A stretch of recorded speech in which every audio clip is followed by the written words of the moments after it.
All right, we are back. It's No Apologies on Beck, and we are bringing in our special guest, remoting in Tamara Scott, host of her own show on the FrankSpeech show, Mike Lindell channel. Tamara, welcome. Welcome. Thank you. It's nice to be with you. I apologize for all the technical issues, me joining you. I'm in the studio alone, and of course the light bulb just went out. The speakers wouldn't work. This is how it happens when you're on your own, feeling confident. That's the way to make it back on the show. Tamara, you are very prolific in your broadcasting career already so far. I got to know a little bit about your broadcasting stuff through a Facebook show that you had done called Truth for Our Time. Tell me a little bit about that program, how long you did it, and how you got started doing that. Well, that was actually someone called, and all of the radio, the media that I've done has been somebody else calling me. It wasn't something that I pursued. And someone asked if I would do that show. I'd been doing radio since '98, filling in for another guest host. It was an answer to prayer that I didn't even know I'd prayed. I had asked God how he could make me, help me get word out to people on issues without having to leave my family. I did not want to leave my young children at home. And sure enough, God opened a spot at a station just 3 minutes from my house. Oh, wow. Right? I was at the studio at 7:30 a.m. before my kids were ever up and back home in time to help them get ready for school or whatever we needed to do. So that worked out well. And then someone asked me to take the show and do my own show at a different station. So I did that for a while. Truth for Our Time that's what we named it. And it's kind of stayed with me. So that was 2007 or 8. So we've done that on local radio in Iowa since 2007 or 8, one way or another. We've been on Mediacom, TV, local cable. One way or another, God's had me in the media mix. It's funny how that happens too. It really is. It's amazing too. It's the same with Rick and I. We had no intention of, that I am aware, being on television ever either. And Beck called us and said, hey, would you do that? And we're like, wait, what? So yeah, it's an amazing thing too. I like Truth for Your Time, or For Our Time, because in it you talk about any topic, anything that's topical, anything that's going on right now, and then put it in a biblical perspective. And I love that. Thank you. We try.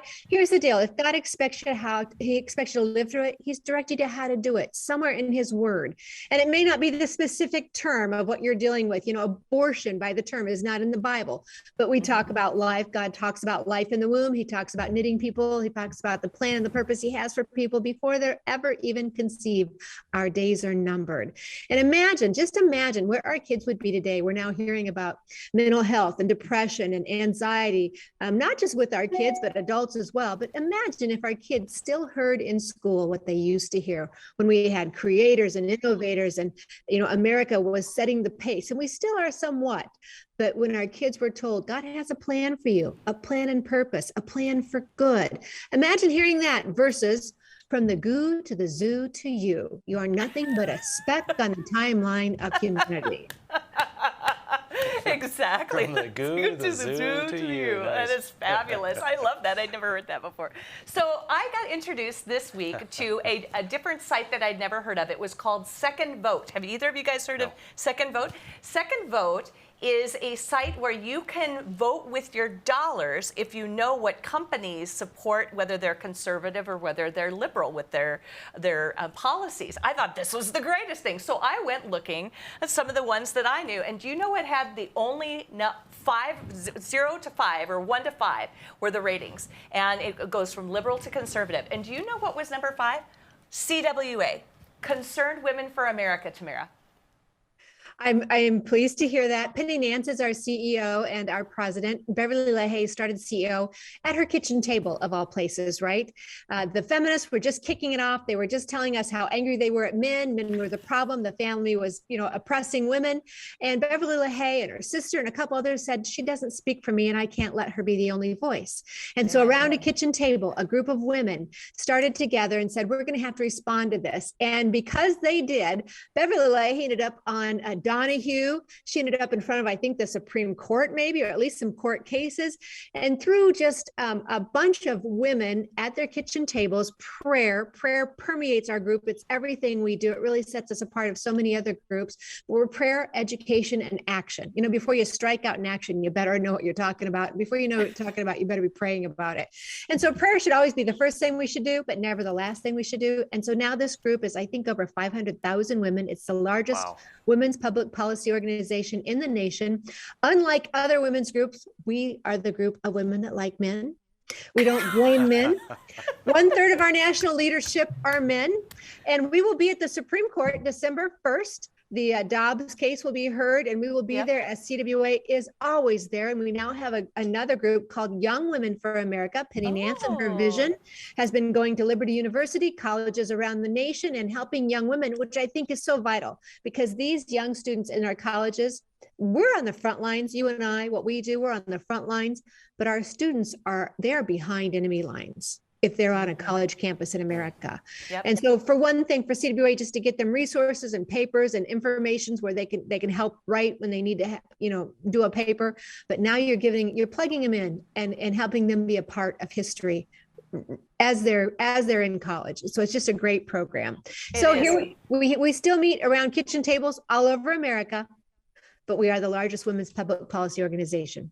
And rating 5, that was the only one that was like utterly hit all of the conservative parameters for this site. I thought that was fantastic. Now, we've had Penny Young Nance on the program before, and we also had Linda Thorson from North Dakota on the program talking about it too. And you know both of them, but I'm a big fan, and I was really having a lot of fun looking at all of the different businesses and the different companies and where they were rated on this. It was eye-opening, to say the least, too. So let's talk a little bit more about what you do. You have did you get approached by FrankSpeech as well? Yeah, I did. So I'm just minding my own business. And here's the deal. I'm at that age where I've got grandbabies, and I would be awfully happy at home playing Barbies with my grandbabies. I would just be delighted. But Brandon House and I have worked together for decades. Brandon House has done Worldview Radio, Worldview Weekend. They aired my program for the last several years. I worked with him on bringing Worldview to Des Moines. And so, we've worked together on the issues and just kept in contact, and he's, like I said, aired my show. So he called me last March or April and said, Lindell is going to start this network. When they went to silence Mike Lindell, this is how do you can't create people like this. Only God can give somebody these instincts. When they went to silence him, to smother him, just to stop Lindell from getting the word out, he took not a step backwards, but 3 steps forward. And now he has Lindell Network. And on this network, you have Mike, you have Brandon, you have Alex Newman, you have Stu Peters, you have Diamond and Silk. You just a great group of hosts getting more information out. And the audience is vast. When Brandon asked me to do this last April, I dragged my feet. And then he called my husband because he knew I would drag my feet. Cheating. And so my husband came home and I said, honey, I just don't know if I can do this. And I don't know if I'll have your support. And he said, well, funny, I've already talked to Brandon. We've already got your studio lined up and where the equipment's coming. So,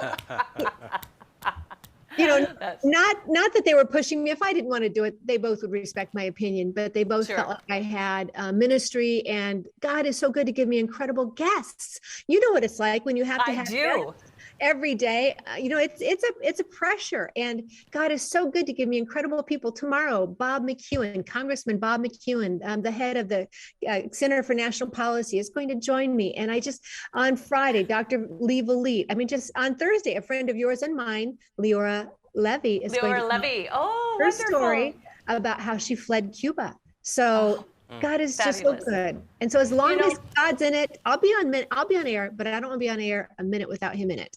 We have had the same experience on this program too, where we have been blessed with just amazing guests too. And we just the other night during the program, he looks at me, he's like, how do we get all these guests? And it's definitely a God thing. Really quick, in the last minute here in this first segment, I want to talk a little bit about the fact that you are a faith leader also. Speak to that. Well, that's a huge responsibility, right? The Bible tells us that teachers and leaders will be, held to a higher standard. And so again, it's not like I'm asking to be out front. I'm at that age where I'm really happy back in the back. But so I've been, I am a pastor. I've been on the front lines with Concerned Women for America, which is a Christian group. I've been on Christian radio since, 98. And I do those things that you're not supposed to do at parties in polite company. I talk politics and I talk religion. And it's what I do. So don't invite me, right? So when Ronna asked me to be the head of the RNC Faith Advisory Board, I was honored, absolutely honored. We are a political organization. The Republican Party is a political organization. We are the political party that didn't kick God out of our platform. And we may not be perfect, but we still honor him and our precepts and our principles and our Judeo-Christian founding principles. And so I am honored to get to lead that group. And as you know, we have prayer every Thursday. Just think about that, folks. Your RNC members, as imperfect as we are, we meet and we pray over all of you, our state, our nation, our members, our leadership. We pray for elected officials no matter what party they're in, because we want everybody to have wisdom and to understand they're leading this country. So we were talking a little bit about, we spoke about your new show. It's fairly new. You said March or April you started it? They asked me in March or April. I dragged my feet until August. Oh my. So I at least got my summer, right? I got my summer in the sun.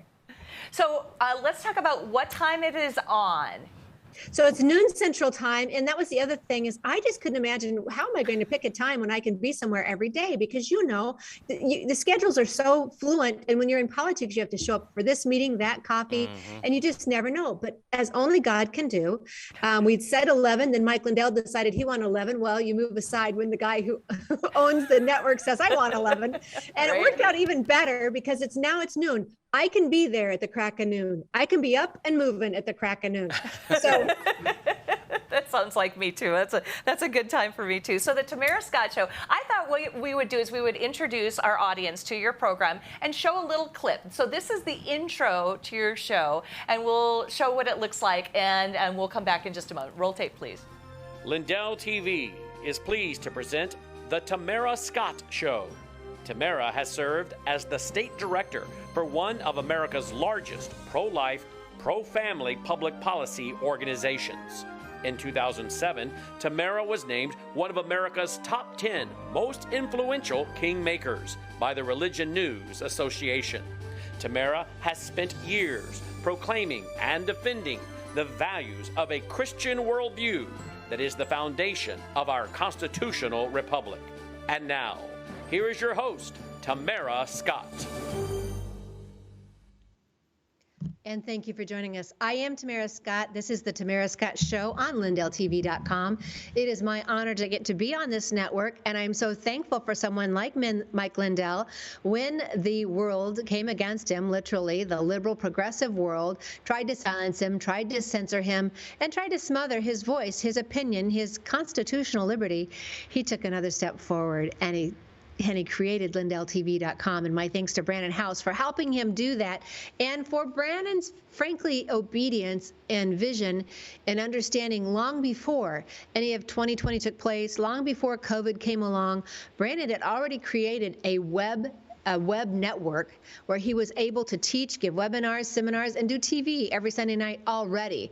And so thank you to Brandon House for creating Worldview TV.com, WVWTV.com. We've been listening to that, and our show has been a part of that for quite some time, and been honored to have that outlet. But as well, thank you to Mike Lindell for having the courage to stand up, to not step back, to not hide in a corner, to not let somebody else squelch your voice. But LindellTV.com. I love it. So you are such a natural, and it is a delight to watch you, because it's obviously a gift that God has given you to be able to speak that way and to put forth your thoughts in such a great, articulate, concise way that's a gift. Thank you. My kindergarten report card said that I asked too many questions, and my husband said that's perfect if you want to be a talk show host. So it worked out well, right? God found the spot to put me. It worked out well. And I just seem to be interested in all of this. Here's the deal. I wouldn't have gotten involved. I guess I was involved in politics before I was married and before I had kids, but I would have been happy at home. I just wanted to raise my kids, but government kept getting in my business. And so I had to get involved. When they'd say, well, this is the school, and the school would say, well, this is the state. The state would say, well, this is the federal level. We don't have a choice. So I had no choice. They invited me in. It would have been rude to refuse at that point. Exactly, precisely, too. So let's talk really quick about your vision and your view of what's going to happen in 2022 with regard to midterms. Do you have an opinion there? Well, everybody thinks that we're going to have this huge red wave. I hope that's the case, but I would take nothing for granted. We say at the end of our show, be encouraged, but never be complacent. Right? The Bible talks about complacency. And so we're in for a battle. And this is not just a battle that's going to be won on election day. You and I are political, but this is not just for election day. There's so much more at stake. We're at a battle for who's going to reign supreme over this land. We're at a battle with principalities and just mindsets and views. And so, listen, our kids, I'd just like to thank, may I say, Loudoun County for exposing what's going on in the schools and the mindset that parents don't belong in the classroom, that your children are agents of the state and they have the right to do whatever they wish, and then trying to arrest the one dad who had the courage to stand for his daughter as he should, as they covered it up. And then offering Terry McAuliffe, sitting governor, a chance to expose his lack of concern for parents, his disrespect and disdain for parents being a part of the process. So hopefully those types of things will continue to be exposed. We pray for things to be exposed, the dark deeds done in darkness to be revealed in the light. Hopefully parents will see this we've gotten here because we've been negligent for so long. And it's not going to be fixed in one election or two elections. We came awfully close in 2016. Donald Trump fulfilled more of his, promises made, promises kept. And we saw more good for this country on so many levels: foreign policy, domestic policy, taxation, economics, family, life, just so many things that came together. That's a rarity. And it has to be almost somebody like a Donald Trump or a Mike Lindell, those personalities who just continue to move forward. So in 2022, we can't sit back. We can't expect the party to do it.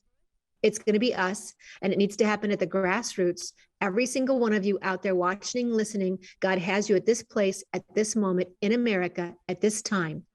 And it's up to us to save this nation. Well said. Well said. Tamara, thank you very much for being on. It was a true pleasure, and I hope that people will tune into your show and that you have continued success, because you definitely are making a difference. Thank you. Thank you for the invitation. Thank you both for what you do. Love the title. No apologies. Thanks for the fun you have giving information in a fun way where people can relax and soak it in. Thank you.